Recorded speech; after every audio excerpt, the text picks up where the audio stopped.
Hello again. So this is going to be my last message to you for 2020, and like pretty much everybody else, I'm going to be heaving a huge sigh of relief to see this year in my rearview mirror. However, it would be a mistake to just dismiss 2020 as a horrible nightmare and move on, because there are things that we can learn from it.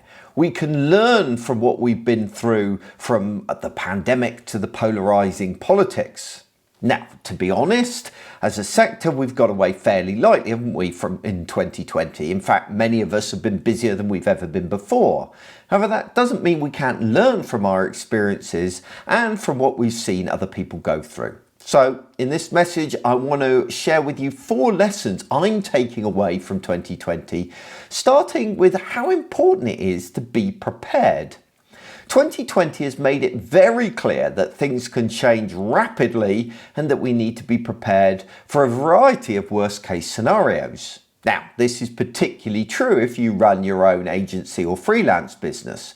We need to have ample savings behind us and have built a robust sales funnel that's not simply reliant on word-of-mouth recommendation. And we also need to have a diverse client base, so if one sector suffers, we can turn to others to pick up the slack.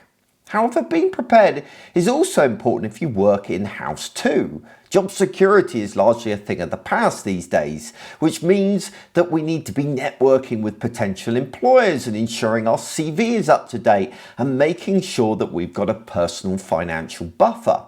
We also need to be prepared to adapt if colleagues are made redundant and we're expected to pick up the slack. Are we working as effectively as possible, and do we have the space in our schedule to deal with unexpected events? But being prepared isn't just about mitigating risk, it's also about being able to adapt to a changing environment. COVID has forced us to rethink the way we work. We develop, don't we, working methodologies that we rely on to get our work done. But when the world changes around us, those approaches aren't always still suitable. Unfortunately, we've got a habit of holding on to ways of doing things long after their usefulness has ended. And we also blindly carry out the same reoccurring tasks without questioning whether there are better things we could be doing with our time these days. Take, for example, workshops. As a community of UX and digital professionals, we love to run our workshops, from design sprints to customer journey mapping. However, when you have to social distance, these things are no longer particularly viable.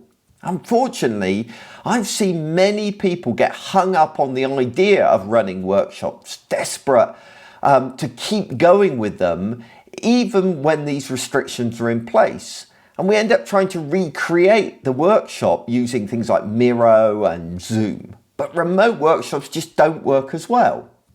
So when circumstances change, we need to take a step back and ask ourselves what outcome we're trying to achieve from these things, rather than fixating on the method that we use to achieve them. So, for example, a workshop is not the only way of producing something like a customer journey map. So why hold on to that approach when it's just not suitable online? There are better ways, there are better alternatives if we take the time to explore them. 2020 has been a year that has pushed us to challenge how we work, but it's also taught us that we can't carry on thinking in the same way either, and that we are actually capable of doing so much more than we think we can.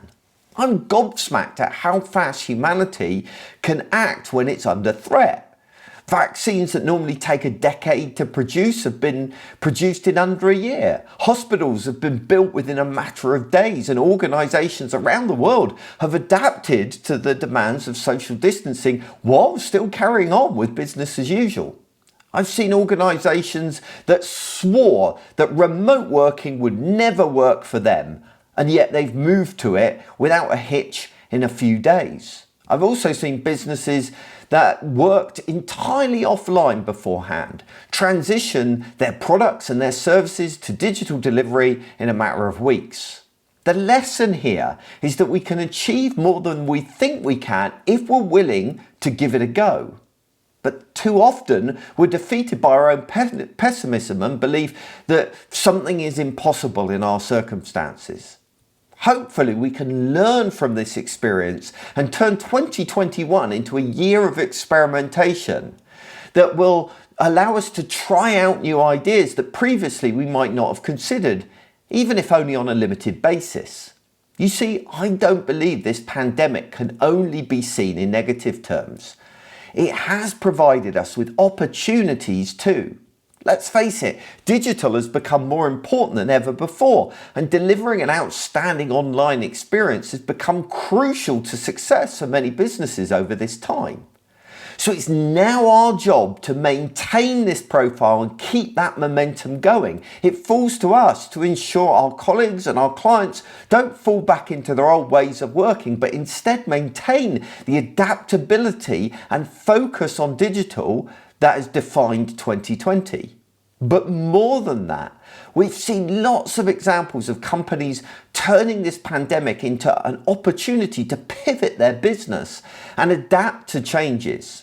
We all need that kind of mindset, looking for opportunities in every circumstance. Because even if this crisis looks like it might be passing, it's not going to be the last one. Now, the next one might not be global. It might be limited to your particular country, like Brexit here in the UK, or it might be limited to your sector, or even challenges that are specific to your business. But they will come. There will be more challenges, and we will need to remain adaptable, willing to challenge how we work, and to be ready to grasp new opportunities as they arise. So, looking ahead to 2021, I hope that you will be embracing it with a new mindset that has been shaped by this, frankly, shitty year. That next year you'll be prepared for the unexpected and ready to adapt to change. And to support you in that, I want to offer you a chance to have a one-to-one session with me if you want for £130. Let's call it a power hour. That sounds cool. A 1 hour session where we will look at your business or your role in particular and ask, could you be better prepared and ready to adapt? How can you get the most out of 2021? Now, if that sounds of interest, you can book an appointment by going to calendly.com/BOAGworld/power-hour. And I'll keep the offer open to the end of January. But whether you sign up or not, I want to wish you an absolutely wonderful, relaxing, great break over the holiday period. And I will be talking to you again in the new year. And let's hope that that new year is better than 2020.